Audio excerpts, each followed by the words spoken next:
इसी बहाने कुछ रुपए तो जमा हो गए। हाय मैं मर जाऊं।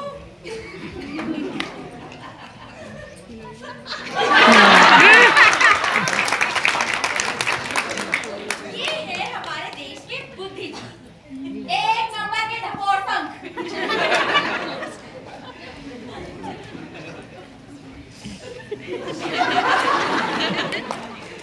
मुश्किल से एक सप्ताह हुआ होगा।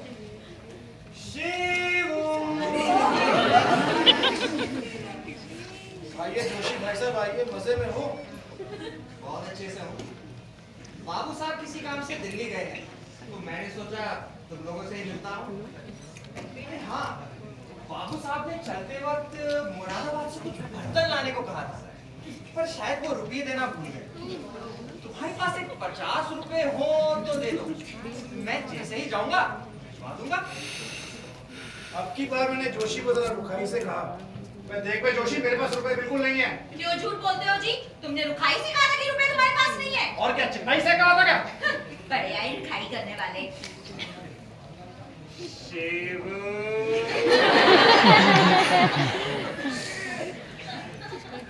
मेरे पास पत्रिका का कागज खरीदने के 50 रुपए रखे थे।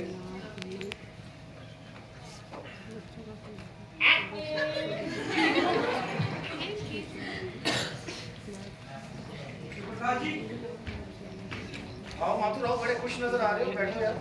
जोशी मेरी भांजी की शादी तय कर रहा है, वो भी अपने दोस्त बेस्टे के साथ। और तो और दहेज का भी कोई जिक्र नहीं है, लेकिन कुछ ना कुछ तो नजराना देना ही पड़ेगा। बेस्टे साहब दिल्ली के रहने वाले हैं, जोशी जी चले जाएंगे, मैंने उन्हें रुपए भी दे दिए। रुपए? माथुर, तेरे पास रुपए कहाँ से आ गए? रुपए कहाँ थे साहब? एक महाजन से 2 रुपए टका छूट पर उधार ली।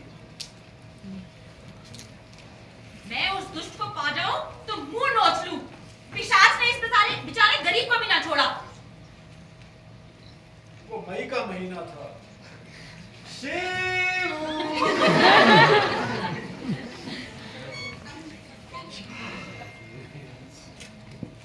बाबू साहब नैनीताल गए, मुझे भी साथ ले जाते थे, पर मैंने तुम लोगों के साथ यहाँ रहना बेहतर समझा और चलाया।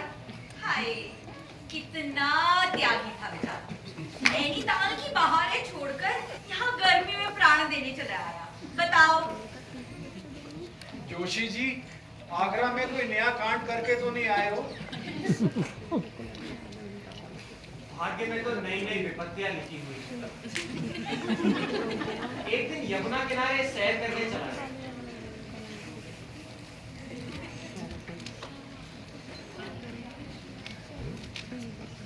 बचाओ बचाओ, मेरी माँ को कोई डूबने से बचाओ। माँ जी, माँ गिर ना जाए माँ जी। कौन है माँ जी बना? माँ तुम ठीक तो हो ना? हाँ मैं ठीक हूँ।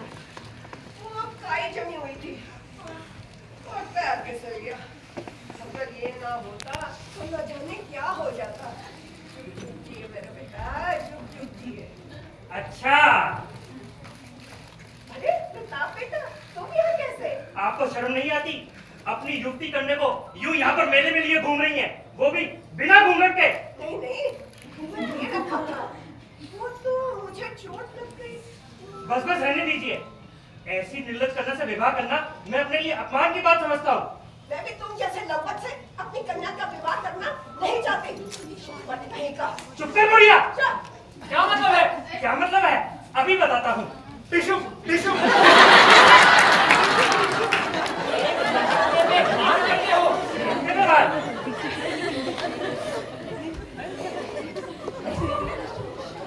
ये ले, अब ठीक है? टिशू